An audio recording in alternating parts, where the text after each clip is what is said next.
una sa lahat, welcome dito sa aking channel, ang Roads TV. Pakipindot na lang ang dapat mong pindutin para magkaroon ka ng access sa mga susunod ko pang mga videos. Ang aking ikukwento ngayon ay tungkol sa dati kong kapitbahay kung saan ako lang ang nakakaalam sa mga pangyayari.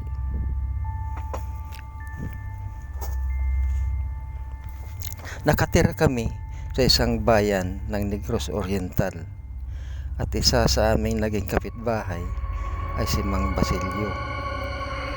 Matangkad, maputi at maskulado ang katawan na parang isang mandirigma.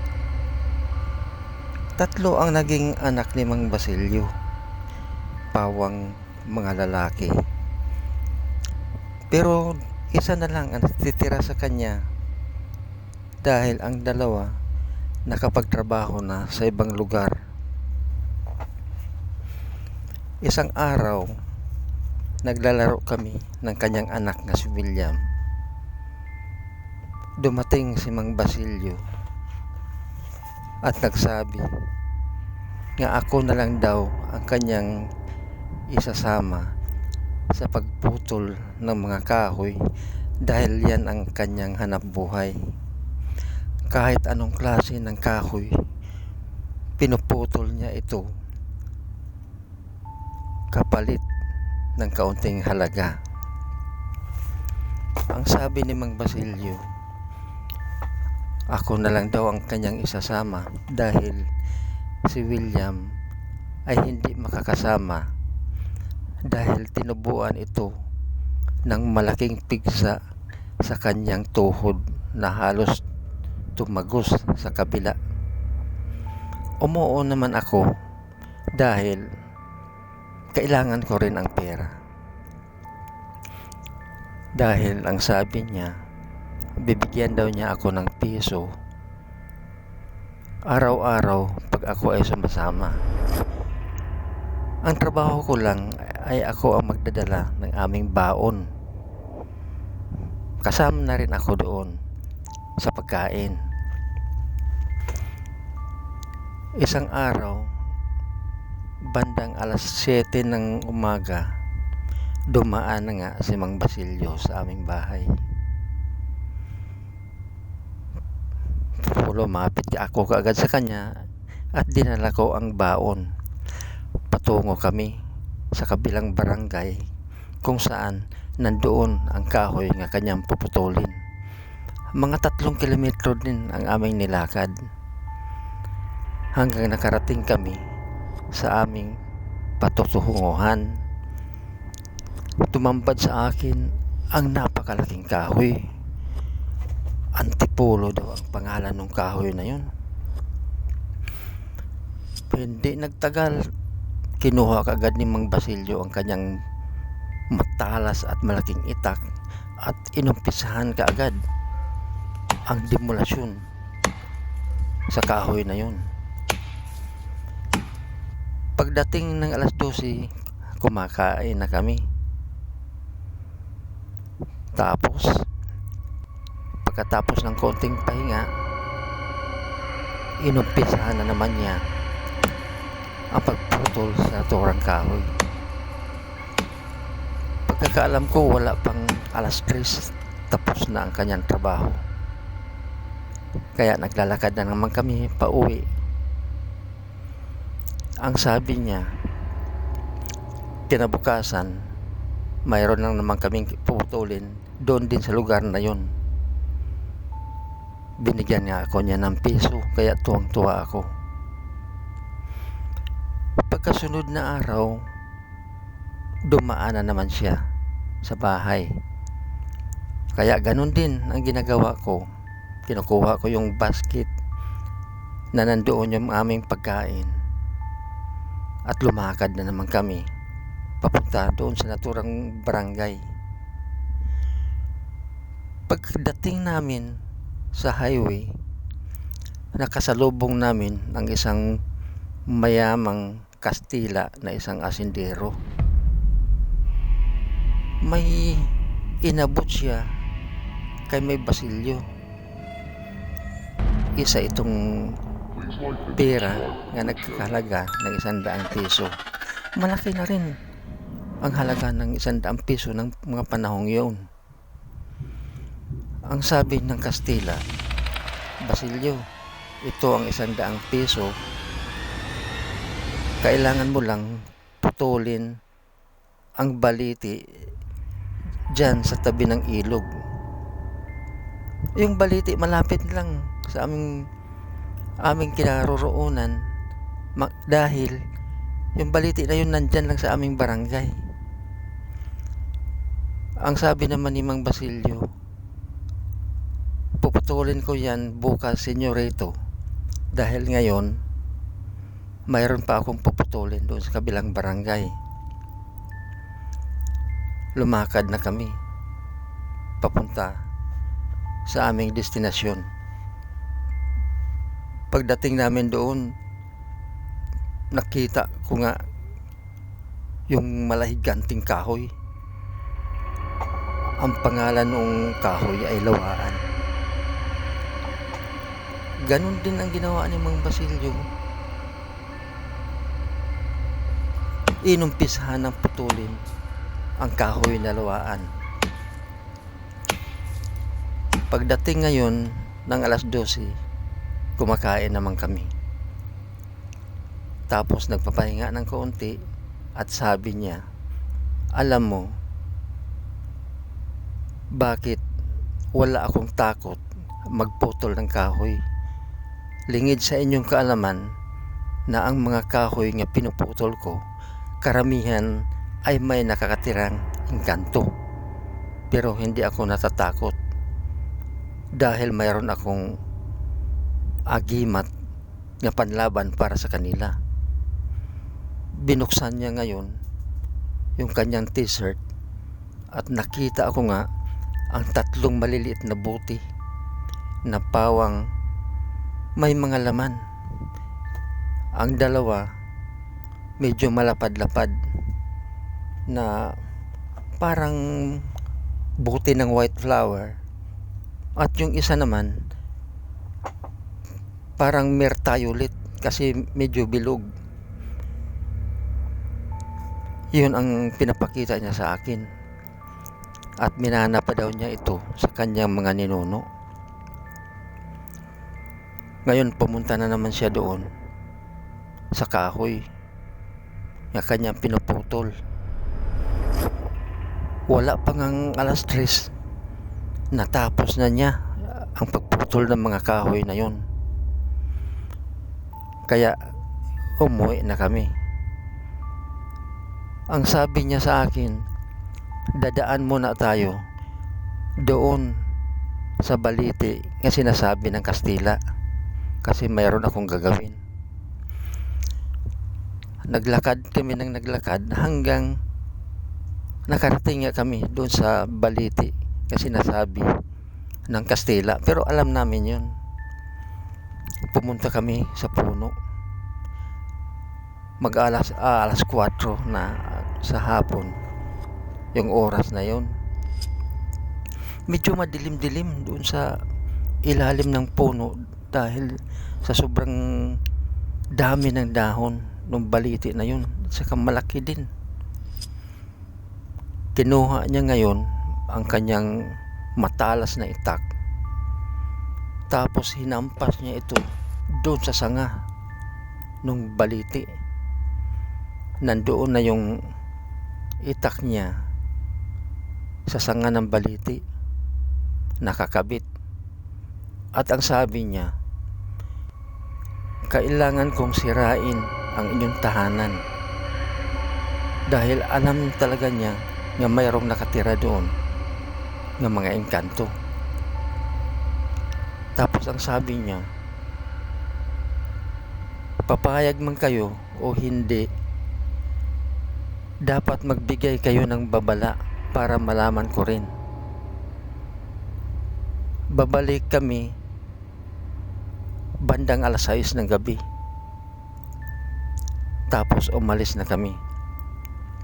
Hindi naman kami umuwi ng bahay pumunta lang kami sa maliit na tindahan malapit sa highway. Uminom lang pala siya ng 1 litrong tuba dahil ito daw ang kanyang energy. Pagdating ng mag-alas 6, madilim-dilim na, pumunta na kami doon sa Balite uli. Pagdating namin doon sa may Balite, nagtataka kami dahil ang itak na kanyang nilagay doon sa sanga nawala na doon. Tapos nakita na lang namin na ang kanyang itak ay nakatusok na doon sa lupa malapit sa puno ng balite. Kinuha kaagad ni Mang Basilio yun, binunot kasi nakatusok. Hindi talaga niya mabunot. Tapos binitawan na lang niya. Tapos sabi niya nga, sa bagay mayroon pa naman akong isang itak. Umalis na kami, iniwanan namin ang kanyang itak. Habang kami ay naglalakad, ang sabi ni Mang Basilio nga hindi daw pumayag yung nakatira doon nga mga engkanto. Sabi ko sa kanya, huwag na lang nating putulin, Chong. Pero ang sabi niya, hindi pwede dahil bayad na yun. Kailangan kong puputulin kahit ayaw pumayag ng mga nakatira doon. Kaya ayaw talaga niyang magpapigil sa akin. Kaya nakauwi na kami. Kinabukasan, dumaan na si Mang Basilio. Papunta na kami dun sa naturang Balite. Pagdating namin doon, yung Balite kasi nasa gilid ng pampang. Ang sabi niya, huwag ka nang bumaba doon sa pangpang, dito ka na lang sa itaas. Ako na lang ang bababa doon kasi napakadelikado itong gagawin ko ngayon. Tila nakita ko sa kanyang mukha ang pag-alala nga parang sa lahat na kahoy na kanyang pinutol, ito lang ang kahoy nga parang natatakot siya. Pero wala na daw siyang magagawa dahil bayad na daw yun. Kailangan talaga niyang putulin. Bumaba na si Mang Basilio at nag-umpisa ng magtaga ng mga sanga ng Balite. Ako naman, nasa itaas lang ako. Pagbagsak ng isang malaking sanga ng Balite, diyan ako napasigaw at napaatras dahil nag-iyakan yung tila 3 mga bata na pawang iba ang mga edad. Napaatras ako ng medyo malayo-layo dahil sa takot. Sabi ko, napakadelikado pala ang ginagawa ni Mang Basilio.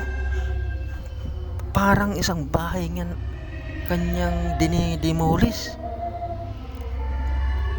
Tapos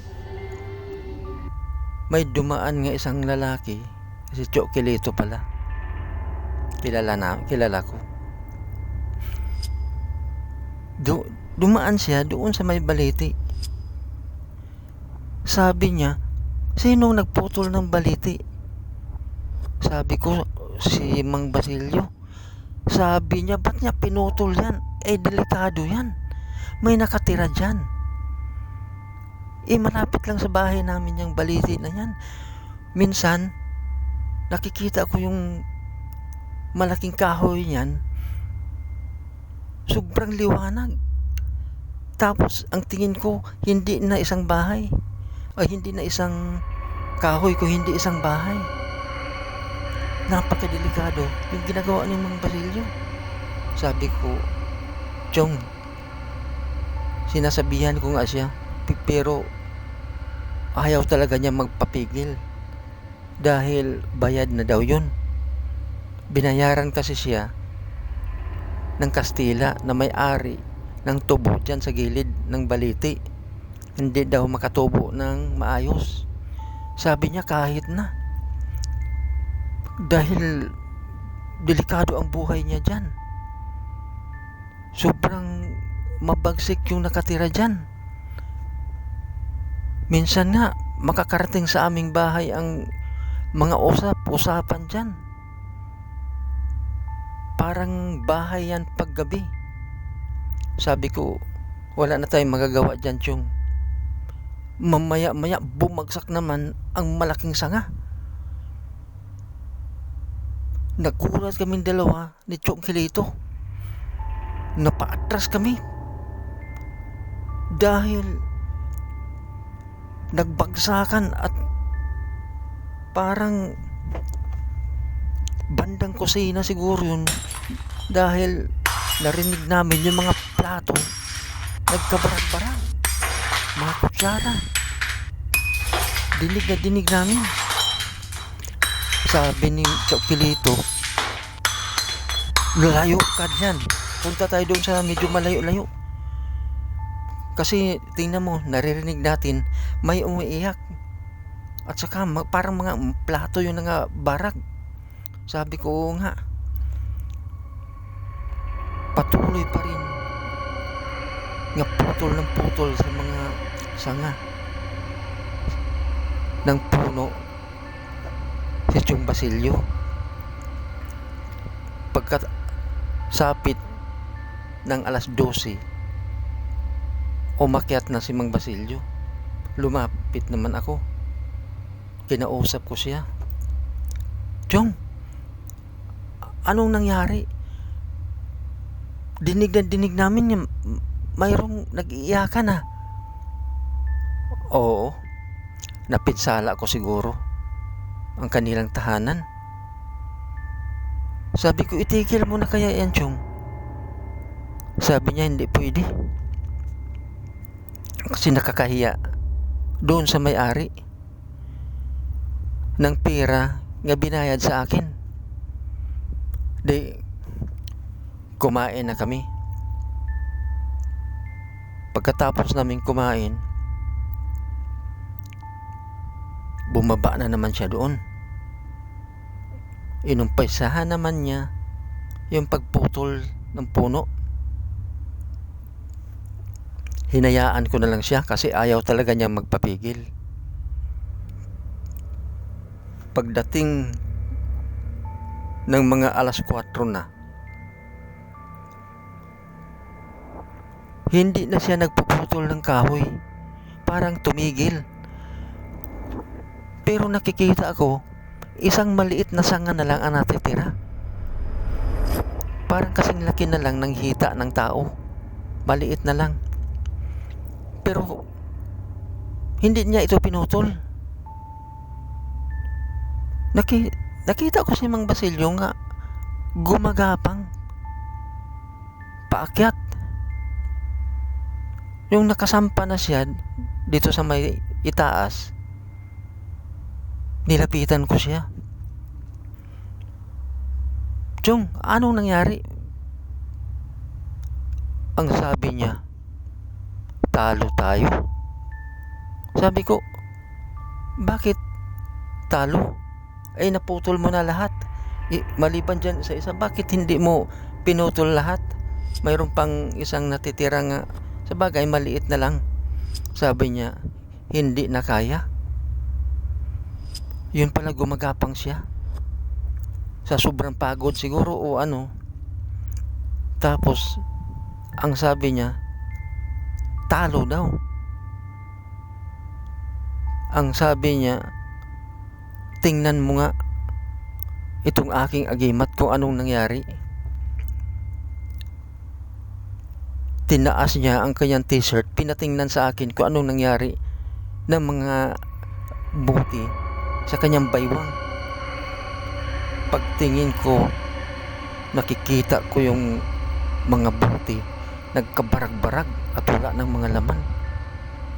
Ang tanging natitira yung sa bandang liig na lang at saka yung mga takip nga tinatalian nung nylon na ginawa niyang sinturon. Talo daw siya. Masyado daw mabagsik at masyadong mataas ang kapangyarihan nung engkantong nakatira dyan sa baliti na yan. Halos hindi na siya makalakad. Kaya nagpahinga muna kami ng ilang minuto.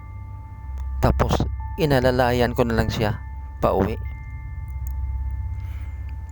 Matagal kami nakarating sa kanyang bahay, gabi na. Pagdating namin, sinalubong naman kami ni William, yung kanyang anak. Siya na lang ang nagpaakyat kay Mang Basilio doon sa itaas at umuwi na ako. Pagkakaalam ko, kinabukasan, mayroon pa kaming puputulin. Mga kawayan naman yun. Doon naman sa kabilang barangay. Kaya kinabukasan, inaasahan ko pa rin nga dadaan pa rin si Mang Basilio. Kinabukasan, gumising akong maaga at hinintay ko si Mang Basilio nga dumaan. Tuwing alas 7 siya dadaan sa aming bahay. Pero pagsapit ng alas 7, walang Mang Basilio ang dumaan. Hanggang dumating ng alas 10, wala pa rin. Hanggang alas 2 na ng hapon, wala pa rin si Mang Basilio. Kaya pinuntahan ko na sa kanilang bahay. Pumunta ako sa kanilang bahay at nakita ko si William nga nakaupo sa baitang ng kanilang hagdan. Bay William, nasaan si Papa mo? Ay, nakahiga pa. Hindi nga yan kumain kagabi ng hapunan. Dahil sobrang pagod siguro.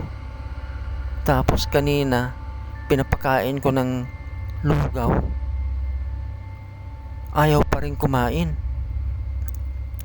Sabi ko, puntahan natin. Umakyat ako ng kanilang bahay. Tapos nakita ko nga si Mang Basilio nga nakahiga sa sahig. Kasi iyon man lang ang kanilang higaan. Ginising ko, Chong, anong nangyari?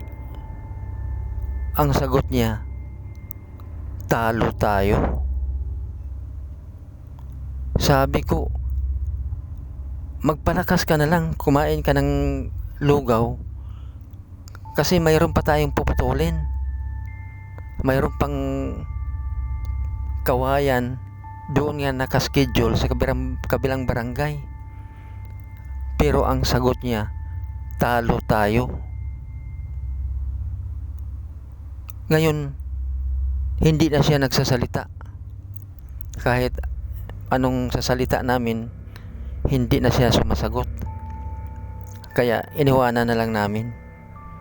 Pumunta kami sa labas ng kanilang bahay at naglalaro kami ng puturumpo. Kasi yun ang uso na laro sa mga bata noong panahon na yun. Laro kami ng laro ng turumpo ni William, yung kanyang anak. Hanggang umabot na kami ng alas 5:30 ng gabi na. Madilim-dilim na. Sinabi ko kay William, William, isang tira ko na lang at titigil na tayo sa paglalaro kasi gabi na. Sabi naman ni William, o sige. Kaya hinampas ko ng malakas yung turumpo ni William. At hindi ko naman ito tinamaan. Napunta yung turumpo ko doon sa silong nila William. Hindi ko makikita dahil madilim na. Sabi ko, pahiram naman ako ng lampara. Kasi hahanapin ko yung aking turumpo. Mahal ang bili ko noon, 25 centavos. Kumuha naman ito si William ng lampara. Wala kasing kuryente sa panahong yon. Binigay sa akin ni William yung lampara na may sindi na. Kaya dahan-dahan akong yumuko dahil medyo mababa lang yung silong nila William. Yumuko ako at naglakad padahan-dahan papunta doon sa ilalim. Ang daming doon, mga kahoy-kahoy panggatong nila William, pero ang karamihan yung buko nga pinagbiakan. Tapos hanggang nakarating ako doon sa kinakaroroonan ni Mang Basilio. Nakita ko na ang aking turumpo. Pero laking gulat ko, mayroong dalawang paa nga nakita ako doon sa katabi mismo, doon sa aking turumpo. Dinampot ko kaagad yung aking turumpo at nilagay ko sa bulsa. Tapos sinuri ko kung sinong may-ari nung paa. Inakyat ko ang aking paningin simula sa paa, paakyat hanggang nakarating ako doon sa mukha ng tao. Nakatingala yung tao, nakadikit yung kanyang mukha doon sa sahig nga kawayan nga doon nakahiga si Mang Basilio. Tiningnan ko lang siya, pero kilalang kilala ko ang taong yun. Aswang pala siya. Parang mayroon siyang sinisipsip. Dahil makikita ko doon sa kanyang liig nga lagi siyang lumululun. Ang ginawa ko, tinapik ko ang kanyang balikat dahil kilala ko siya eh. Tapik ko sa kanyang balikat, sabay sabi, "Manong, anong ginagawa mo dyan?" Tumingin siya sa akin. Nang lisik ang mga mata na parang nagbabaga. Hindi naman ako natatakot dahil hindi kilala ko naman siya. Tapos nakita ko sa kanyang bibig na parang punong-puno ng mantika. Tapos lulun pa rin siya ng lulun. Pero hindi siya nagsasalita. Tapos bigla lang siyang yumuko.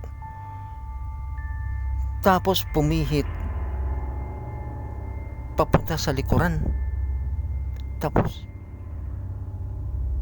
naglakad siya nga payuko papunta doon sa likod, papunta doon sa sagingan. Kilalang kilala ko yung tao na yun. Totoo palang aswang.